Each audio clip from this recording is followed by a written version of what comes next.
पर्चा तो मैंने भी लिखा है, लेकिन मैं लेके नहीं आया। मैं कभी बिना लिखे बोलता नहीं, तैयारी करता हूँ क्योंकि ये मेरी लैब है जहाँ मेरा टेस्ट होता है। मेरे लिए थोड़ी सी मुश्किल ये है कि यहाँ बहुत सारी बातें आपने सुनी है कल से और अभी सुनाएंगे, और मैं किताबों में नहीं रहता, मेरे पास उदाहरण नहीं है, क्योंकि ये जो मेरे सामने लोग बैठे हैं, विद्यार्थी बैठे हैं खासतौर पर, और ये शिक्षक बैठे हैं, ये किताब से नहीं बने। मैं बहुत ही विनम्रता से कहना चाहता हूं कि नैतिकता और धर्म दोनों किताबों के बाहर रहते हैं। हमारी मुश्किल क्या है, हम प्रोफेसर है ना। अच्छा, 1 घंटे से कम कोई नहीं बोलता। आप ये तय मानिए कि आप में से जब भी कोई रहेगा मैं तत्काल रुक जाऊंगा। मैं 20 मिनट से 15 मिनट से ज्यादा नहीं बोलूंगा, आप ये पक्का है, क्योंकि क्लास नहीं है मेरी। ये जो विद्यार्थी यहां आए हैं, ये शिक्षक यहां आए किस लिए आए हैं? सारा धर्मशास्त्र और सारा स्मृति ग्रंथ धराशायी है सामने। धर्मशास्त्रों में जितनी बातें लिखी हैं जो नैतिकता से भरी हुई हैं, वे सारी की सारी फेल हैं। आप चेहरे देखिए और ड्रेस देखिए।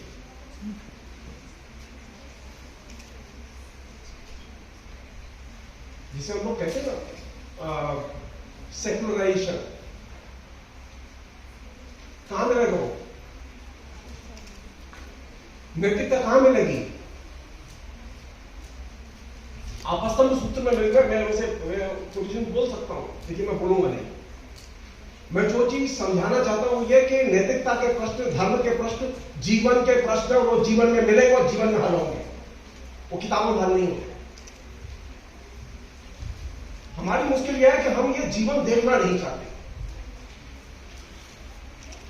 और मैं इस जीवन को देख के ही बड़ा हुआ हूं।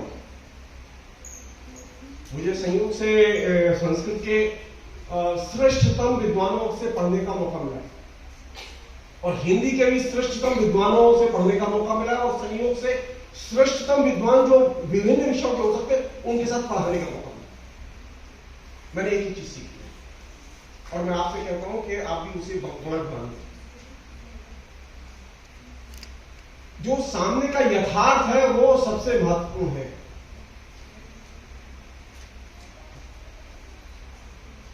मेरे लिए गोल गोल बातें मुझे अच्छी नहीं। वही पिछले सेशन में मैं बैठा वो सुन रहा था, एक लड़की ने मेरा दिल जीत लिया। उसने रियल क्वेश्चन रख दिया हमारे सामने कि साहब ये कॉमन सिविल कोड और ये रिलीजन, उसने सारी सेमिनार डिस्टर्ब कर दी एक सवाल से। ये स्त्री जिस समय बहस में दाखिल होगी, ये कमरे में दाखिल होगी, आपके जीवन में दाखिल होगी, आपके सामने दाखिल होगी, ये डिस्टर्ब कर देगी। स्त्री की जो नैतिकता है वो पुरुष की नैतिकता नहीं है। ये जलेबियां हमने बनाए हैं,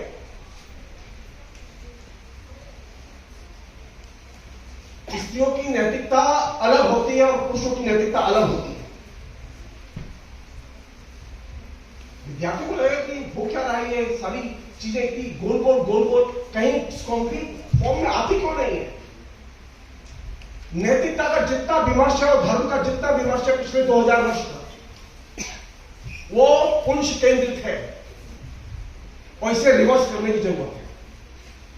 हम सेमिनार इसलिए नहीं कर रहे कि जो लिखा गया उसे रिपीट करें। जो केंद्र में है उसे हाशिए पर ले जाओ, और जो हाशिए पर उसे केंद्र में लाओ। ये औरत कल तक हाशिए पर थी, धर्मशास्त्र में थी, स्मृतियों में थी, ये तमाम जगह थी। अब मैं जैसे कह रहा हूं, आप थोड़ा सा मेरे तरीके से कुछ देर के लिए सोचने की कोशिश कीजिए। 1-2 मिनट तो मैं आपके लूंगा, क्योंकि भाई एक खाना पूर्ति मुझे करनी है। एक सिस्टम बनाए हम लोग, अपने लिए बनाए। वो सिस्टम ये हो सकता है कि कुछ कैटेगरीज बनाए, क्योंकि हमारी आदत है पढ़ाने की, विद्यार्थियों की भी आदत है सुनने की और समझने की। हमारे यहाँ शास्त्रों के निर्माण की और ये जो खासतौर पर धर्म, नैतिकता और तमाम दूसरे किस्म की जो डिसिप्लिन है उनके निर्माण का एक दौर रहा है, जिसे मैं अपने तरीके से कहना चाहूँ। पहला दौर वो है 6वीं शताब्दी का, और दूसरा दौर है जो 6वीं शताब्दी के बाद से लेकर 10वीं शताब्दी का, और तीसरा दौर है 10वीं शताब्दी से लेकर 18वीं शताब्दी तक, और इसके बाद का दौर है जो कि आपके नवजागरण से शुरू होता है, रेनेसांस से शुरू होता है 19वीं शताब्दी से लेकर 1947 तक, और 1947 से लेकर 1990-91 तक, 1990-91 के बाद अब इन सारे कालखंडों में नैतिकता एक जैसी नहीं रही है।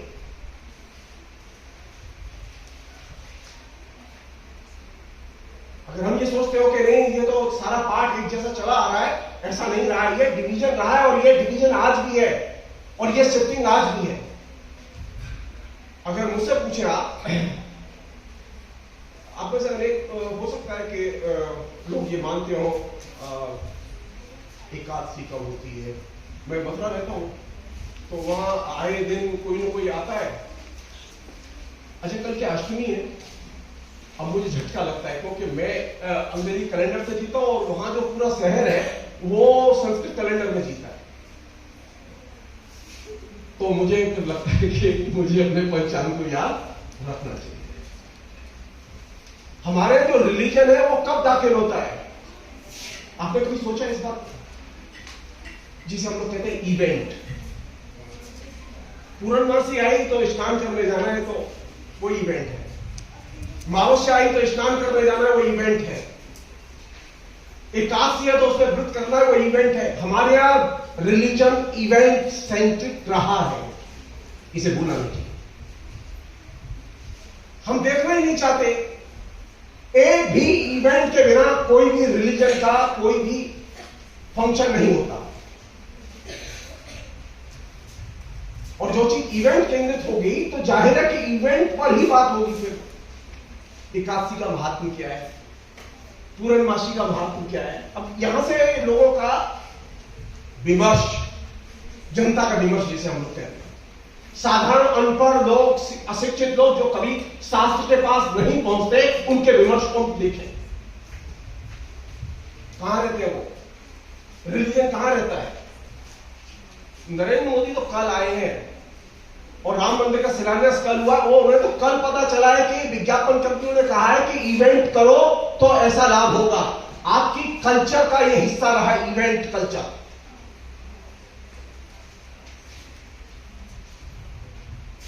मेरी कोई दिलचस्पी नहीं है राजनीति में, लेकिन मुसीबत तो यह है कि इवेंट तो है। एक और चीज मेरे से खींचना नहीं चाहता क्योंकि मैं कुछ प्रॉब्लम आपके सामने रखना चाहता हूं। एक और दिक्कत है, वो दिक्कत यह है कि जब नैतिकता के प्रश्न और धर्म के प्रश्न हमारे बीच में होते हैं तो धर्म की लिस्ट बहुत छोटी है किताबों में। अगर मुझसे पूछे, अगर इस देश में 140 करोड़ लोग रहते हैं तो 140 करोड़ धर्म होंगे,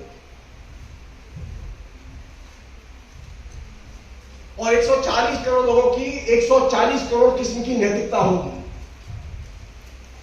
ये जो इकसार करके हर चीज को देखने की जो पद्धति हमें परंपरा से मिली और बाद में हमने उसका अनुसरण किया, इसने हमें भिन्नता में देखने की आदत ही छीन ली।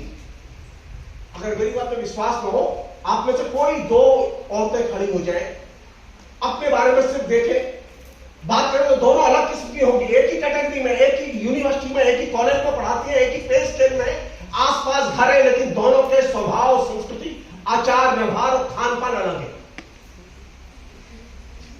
दोनों हिंदू हैं। और ये जो वैविध्य है ह्यूमन लाइफ का, इस वैविध्य को हम कंसीडर ही नहीं करते। कहां से कंसीडर नहीं करते, वो रिलीजन। तो मेरा ये जिसे कि विनम्र अनुरोध है कि विवाद के केंद्र में बहस के केंद्र में, धर्म के केंद्र में मनुष्य को लाया जाना चाहिए, ईश्वर को उसके हाथ पर छोड़ देना चाहिए। मुसीबत यह रही है कि लंबे समय तक 18वीं शताब्दी तक कि धर्म के केंद्र में ईश्वर रहा है। धन्यवाद करें हम राजा राममोहन राय का, ईश्वर चंद्र विद्यासागर का, ज्योतिबा फुले का, जिनकी वजह से ये धर्म के केंद्र से ईश्वर की जगह मनुष्य केंद्र में आया। ये जो मानव जीवन काम लेगा जब सिस्टम में, जो एक धर्म एक साधारण चीज नहीं है। धर्म त्यागने की और बहिष्कार करने की भी चीज नहीं है, मैं वो साफ कहना चाहता हूं।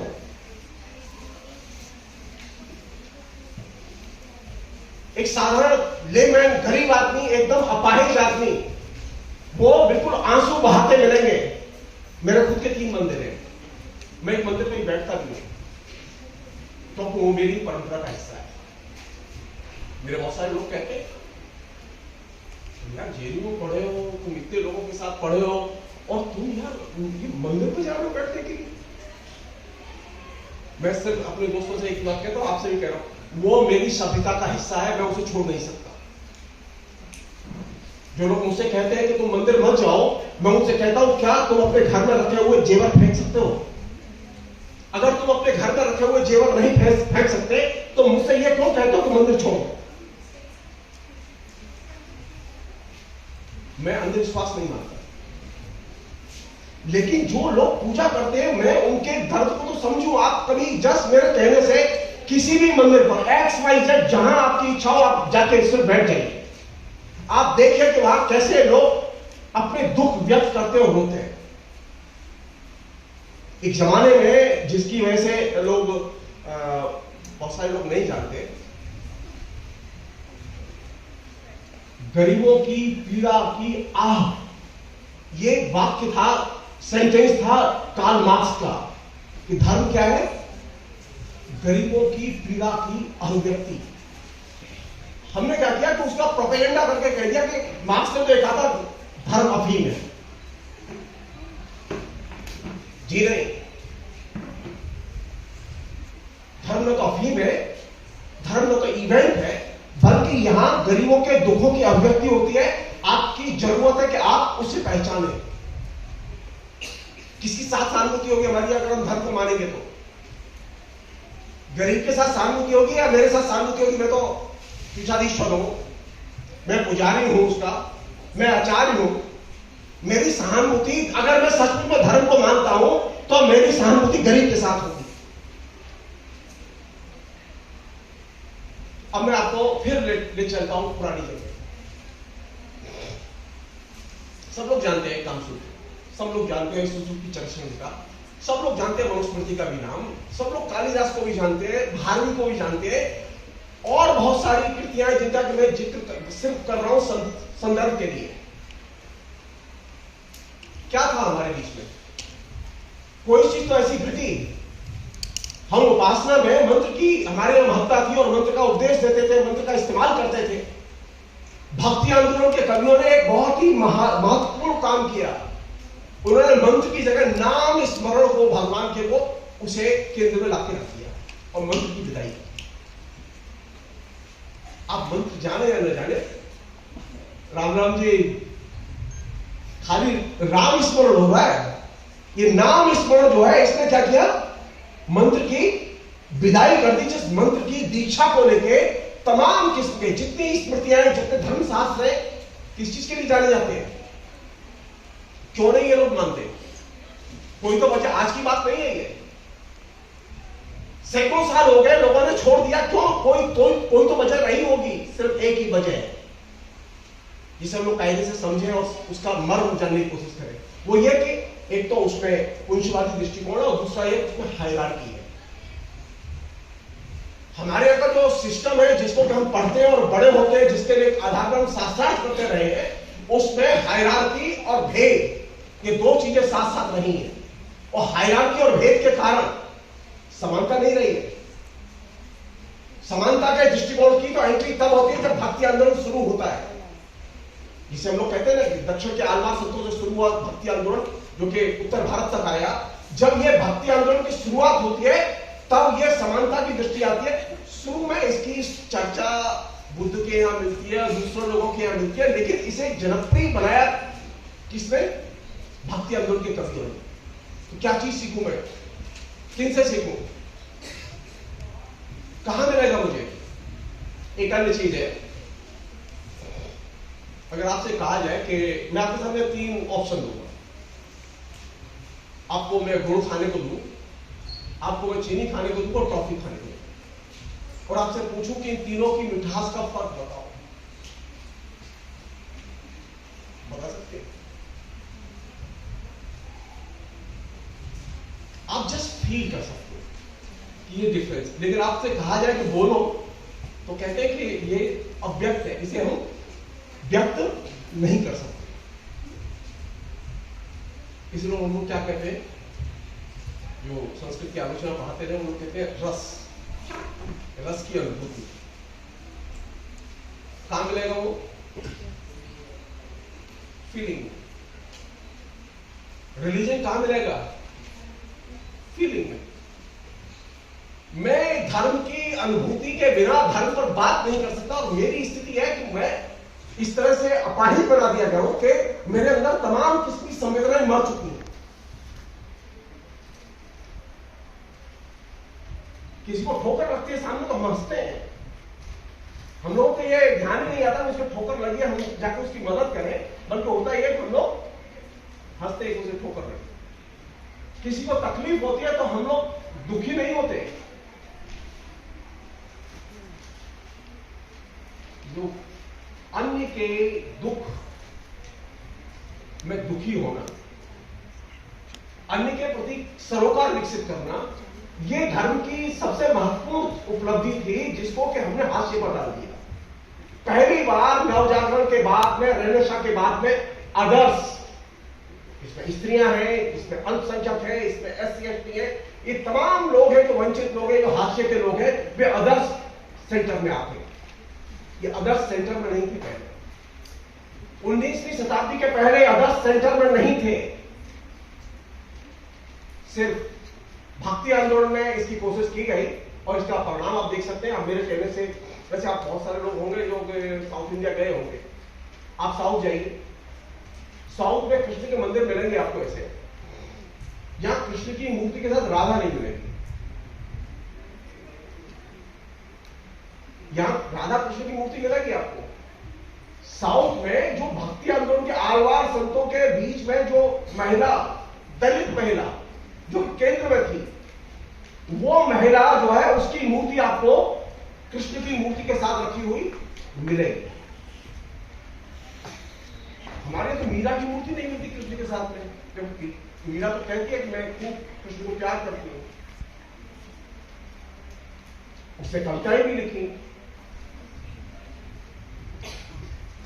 कौन सी चीज दाखिल हो रही है? नाम इस पर तो दाखिल हो ही रहा है, लेकिन एक चीज और दाखिल हो रही है। वो कौन सी चीज जो भक्ति आंदोलन ने शुरू की?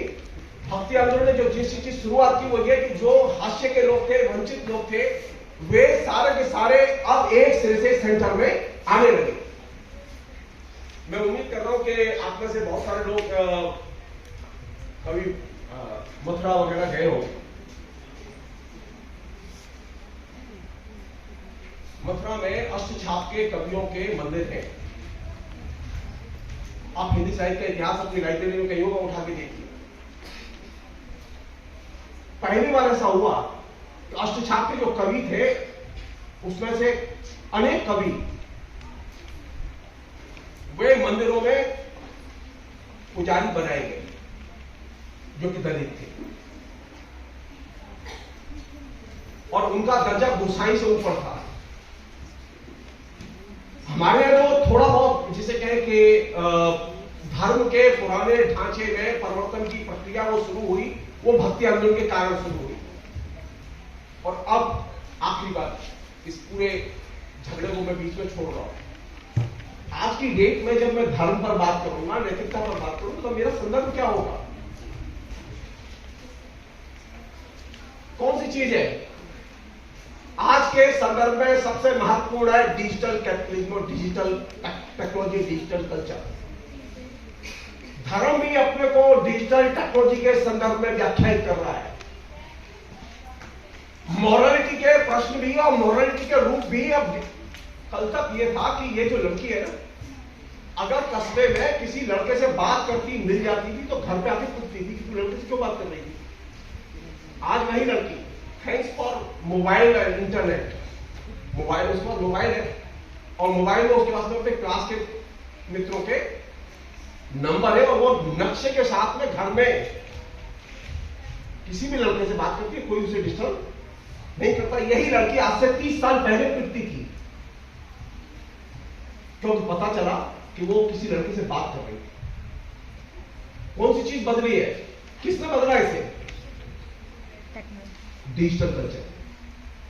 डिजिटल कल्चर ने पूरे के पूरे एटीट्यूड्स, हमारे संस्कार, धर्म के प्रति हमारा दृष्टि। अभी बुकिंग कहां हो रही है? तिरुपति बालाजी जाना है मुझे, कहां से बुकिंग करनी चाहिए मुझे? मुझे जाना नहीं है, दर्शन ही कर रहे हैं खाली, कहां मिलेंगे? आपको धर्म पर बात कर रहे हैं, नैतिकता पर बात कर रहे हैं, लेकिन सामने के जो समाज के संदर्भ को देखना ही नहीं चाहते। समाज के संदर्भ को नहीं देखेंगे, धर्म समझ में नहीं आएगा।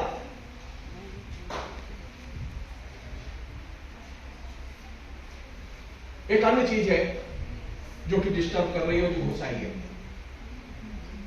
वो क्या है कि ये जो तमाम किस्म का मास मीडिया है, इस मास मीडिया ने धर्म और मॉरलिटी के प्रश्नों को तय करना शुरू कर दिया। धर्म कैसा होगा ये कौन तय कर रहा है? आपने सुना होगा कभी, अब वो कोई तीज त्योहार आए तो क्या चीज बजती है? हर गली में लाउड स्पीकर, भजन, तमाम किस्म के कीर्तन, तमाम किस्म के खंड पाठ, लाइन लगी रहती है। पूरी ऑडियो इंडस्ट्री, पूरी रेडियो इंडस्ट्री, पूरी टेलीविजन इंडस्ट्री किस पर लगी हुई है? रिलीजन के से जुड़े हुए जो टेक्स्ट है उससे कोई सीरियल बना रहा है, कोई पुश कर रहा है। इससे कौन सी चीज निकल रही है? अब मेरे कहने से जो लोग सबसे ज्यादा भजन सुनते हैं ना, रेडियो पे या यूट्यूब से, आप उससे कभी थोड़ा सा पूछ लीजिए कि ये जो भजन सुन रहे हैं इसके बारे में कुछ जानते हैं? जो 10-10 घंटे भजन सुनता है वो भजन के बारे में और जो भजन सुनेगा उसके टेक्स्ट के बारे में कुछ नहीं जानता। जो नई जो चुनौती है वो ये कि ये जो मीडिया है जिसके जरिए कि धर्म का उत्पादन और पुनरुत्पादन और प्रोपेगेंडा खूब होता है, उसने क्या किया कि धर्म जो थोड़ा बहुत था हमारे जीवन में उसे भी गायब कर दिया। पहले कम से कम जाते थे और पूछते थे कि पंडित जी इस देवी का नाम क्या है, इन ठाकुर जी का नाम क्या है, इनका इतिहास क्या है। अभी जाते हैं, किसी को नहीं मालूम, किसी को नहीं मालूम। मुख्यमंत्री से लेके प्रधानमंत्री से लेके सांसद से लेके किसी को नहीं मालूम कि उसके इलाके में जो मंदिर है उस मंदिर के देवता का इतिहास क्या है। उसे सिर्फ इतना मालूम है, उसे जाना है, उसका एक फोटो खींचना है और फोटो का प्रचार होना है। कितना समुचित कर दिया इस मीडिया ने उसे और धर्म की भूमिका को। अब आप यहां से देखिए कि जिस धर्म का इतना विराट वैभव, इतना विराट कैनवास के उसमें पिछले 2500 वर्ष से हमारी दैनंदिन जिंदगी में वो दाखिल हो चुका है, वो हमारे संस्कार का हिस्सा बन चुका है। मास मीडिया ने सिर्फ खदेड़ के उसे हमारे बिल्कुल जीवन से बाहर कर दिया। किस चीज का उत्पादन बढ़ा? हम लोग खुश होते हैं सीरियल आने के बाद में, रामायण का सीरियल आने के बाद में किस चीज का उत्पादन बढ़ा? या जो सीरियल आप देखते हैं किस चीज का उत्पादन बढ़ता है, खपत बढ़ती है? सिर्फ ड्रेस। प्लीज, वो जो लड़की रामायण में सीता बनी थी ना, उसने जो डिजाइनर ड्रेस पहनी थी, उस ड्रेस की सबसे ज्यादा बिक्री हुई रामायण की प्रतियों से ज्यादा बिक्री उसकी ड्रेस की हुई। तो मास मीडिया में जब रिलीजन दाखिल हो रहा है तो वो क्या करेगा? वो चाहे सिनेमा के जरिए आए, चाहे टीवी के जरिए आए, चाहे रेडियो के जरिए आए, वो पहला काम ये करेगा कि आपके यहां से धर्म का विवेक छीन लेगा। अब आपके लिए धर्म जो है वो कान में खाली बज रहा है, आप जानते नहीं है। वो जैसे किसी से पूछे ना कि अच्छा बहुत मुकेश के गाने बहुत सुनते हो तुम, अच्छा कुछ मुकेश के बारे में बताओ, इन गानों के बारे में बताओ जिनके गाने, तो कहता है मैं ये नहीं जानता किसके लिखे हुए गाने। 8-8 घंटे रेडियो सुनने के बाद, 10-10 घंटे यूट्यूब पर गाने सुनने के बाद उसे नहीं मालूम कि गाने का लेखक कौन है। तो एक जो बड़ी दुर्घटना घट रही है हमारी आंखों के सामने, वो ये कि ये मास मीडिया में जितना रिलीजन आएगा, रिलीजन उतना ही दुर्लभ होता चला जाएगा। वो दिखाई तो दे रहा है, लेकिन सब वो एक तरह से वाहिदी है। आखिरी चीज और महत्वपूर्ण चीज, मैं धर्म के पास क्यों जाता हूं? मैं ये नहीं कह सकता कि आप धर्म मत मानिए, मैं ये भी नहीं कहूंगा कि धर्म मानिए। जो नई चीज पैदा हुई है, जो नया संदर्भ पैदा हुआ है, ये कि हम सब लोग जितने भी लोग हैं इस संसार में, इन सबकी एक व्यक्ति के नाते पहचान है। हम इंडिविजुअल के तौर पर, व्यक्ति के तौर पर पहचान को, मनुष्य की को जब तक स्वीकार नहीं करेंगे तब तक धर्म की नई डेफिनेशन नहीं बना सकते। हम जब बात करते हैं तो भाई दिमाग में कौन सी चीज काम करती है? ये जगदीश्वर चतुर्वेदी है, ये तो सिंह साहब है, ये हो सकता है ठाकुर हो, ये हो सकता है चतुर्वेदी, और ये तो साथ में पता ही चल रहा है कि ये मुसलमान है। कौन सी चीज हमारे दिमाग पे काम करती है पहचान की? वह जो 6वीं 7वीं शताब्दी में बनी थी। आज उस पहचान के रूपों से आगे निकलने की जरूरत है। धर्म अपने को पुनर्परिभाषित कर रहा है, तो व्यक्ति को भी पुनर्परिभाषित करके मनुष्य के तौर पर जब हम केंद्र में लाएंगे तो उसे व्यक्ति की पहचान को हमें मानना होगा। और जब व्यक्ति की पहचान को मानेंगे, जिसकी कि राजा राममोहन राय वकालत करते थे, तो हमारे पास में सिर्फ एक ही चीज होगी। मुझे आदमी कब अच्छा लगता है? मुझे कहते हैं ये शर्मीली, सच्चाई लड़की, स्त्री अच्छी नहीं लगती। वो लड़के भी ऐसे अच्छे नहीं लगते मुझे। वे बिंदास, बेधड़क, निर्भय, वे लोग अच्छे लगते हैं। और वे ज्यादा अच्छे लगते हैं जो अपने शिक्षक की आलोचना करते हैं। हमारे दिमाग में ये धर्मशास्त्र बैठ गया है, वैसे तो निकल गया लेकिन आदत में बैठ गया है कि ये जो कहे ना वो मानो, तो कि टीचर है, जो कहा जा रहा है उसे मानो। इससे जब तक आप असहमत नहीं होते तब तक आप अच्छे मनुष्य नहीं बन सकते।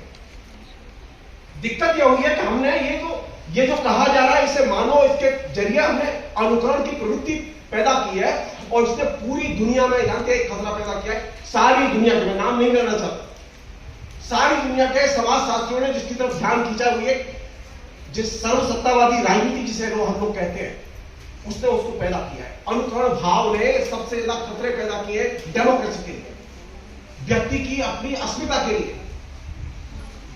तो अगर मुझसे धर्म के बारे में पूछेंगे तो मैं ये कहूंगा एक ही मैसेज है, असहमत होना सीखो। और क्योंकि टीचर है और विद्यार्थी भी है, मॉरलिटी की बात है ना, मेरी मॉरलिटी क्या है? अगर मेरी 10 बजे क्लास है तो मैं 10 बजे क्लास करना होना चाहिए, और मेरी अगर 11 बजे क्लास खत्म होती है तो मैं, चाहे कुछ भी हो, कोई काम है, छुट्टी है, अलग बात है, लेकिन ये नहीं हो सकता कि मैं आऊं और मैं अपने सब्जेक्ट पर ही ना आऊं और क्लास दूसरे विषय में चलती है, जिसे हम लोग कहते हैं पेशेवर ईमानदारी। पंडित थे, उनकी अपनी पेशेवर ईमानदारी थी। जो शास्त्रज्ञ थे, उनकी पेशेवर ईमानदारी थी। नैतिकता का मतलब है कि जो विभिन्न पेशे में जुड़े हुए लोग हैं, उनकी अपनी एक पेशेवर ईमानदारी होती है, उनके एथिक्स होते हैं और उनमें डिफरेंस होते हैं, एक प्रोफेसर का जो एथिक्स होगा, जो एटिट्यूड होगा, जो एटीट्यूड होगा, वो जाएगा एक क्लर्क का नहीं होगा जो डिपार्टमेंट में काम करता है। उसका एटीट्यूड अलग है, एक शिक्षक का एटीट्यूड अलग होगा। उसी तरह जो विद्यार्थी है उसका एटीट्यूड या संस्कार अलग होगा। और विद्यार्थी का संस्कार कैसा होगा, वही जो कि वो सवाल पूछ सके और ये कह सके कि सर मैं आपकी बात से सहमत नहीं हूं। जब आप असहमत होना सीख जाएंगे, यानी व्यक्तिगत आचरण में स्वतंत्रता को अर्जित करने की आदत पड़ जाएगी, तो आप धर्म के करीब खड़े होंगे। हमने क्या किया कि व्यक्तिगत जीवन में स्वतंत्रता को दरकिनार कर दिया है, असहमत होने को दरकिनार कर दिया, और हम चाहते हम अच्छे धार्मिक बने रहे। अरे राम जी की कहानी सबको मालूम है, मैं सिर्फ याद के लिए बता रहा हूं अपने तरीके से। कई ने वर मांगा था ना, 10 रत्न वर दिए। राम जी का क्या एटीट्यूड था, राम जी नहीं भी मान सकते थे। आजकल की नैतिकता यह है कि बड़ी संख्या में यंग लोग अपने माता पिता की बात नहीं मानते। राम जी नहीं भी मान सकते थे कि नहीं, आप जो कह रहे हैं आपने वायदा किया होगा, मैं आपकी बात नहीं मानता। वो वायलेंस पर भी उतर सकते थे, लेकिन उन्होंने पिता के खिलाफ में कोई हिंसक आचरण नहीं किया।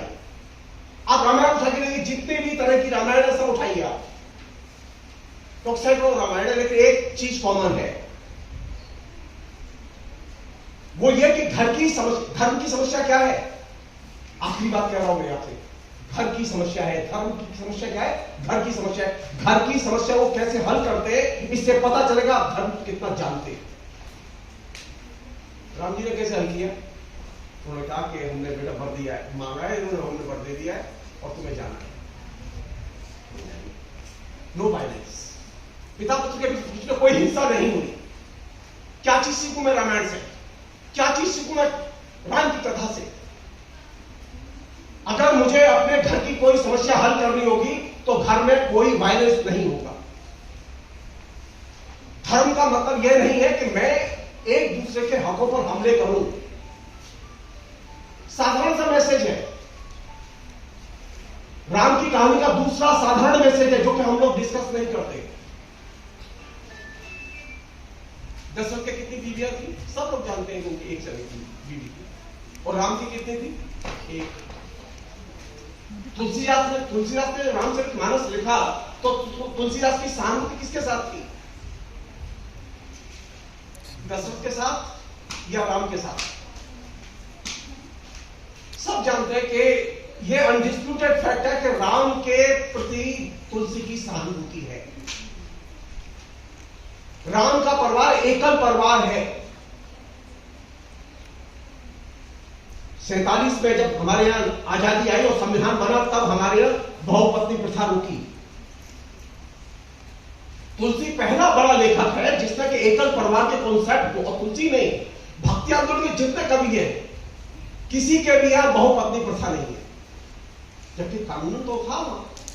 आप कवि को देखें, आप दाऊद को देखें, रैदास को देखें। क्यों मैं कह रहा हूं कि जब परंपरा में जाते हैं और उन लोगों की परंपरा में जाते हैं जिन्होंने धर्म का विकास किया है, धर्म की चेतना का विकास किया है, तो हम उससे मॉडर्न कॉन्सेप्ट जो बन रहे हैं उसे हम सीखने की कोशिश करें। हमारे अंदर यह चेतना आनी चाहिए कि रामायण से क्या सीखना है मुझे। एकल परिवार और एकल परिवार की सुरक्षा का प्रश्न, परिवार की समस्या हो तो उसे बिना वायलेंस के रिजॉल्व करने का प्रश्न। आज की स्थिति तो कोर्ट जाइए, करोड़ों केस पड़े हुए, परिवार के ही केस पड़े हुए एक दूसरे के खिलाफ। जो मैं अनुरोध कर रहा हूं आपसे, धर्म की समस्या घर की समस्या है और वह हमारे अपने सुधार की समस्या है। फिलहाल इतना ही। बहुत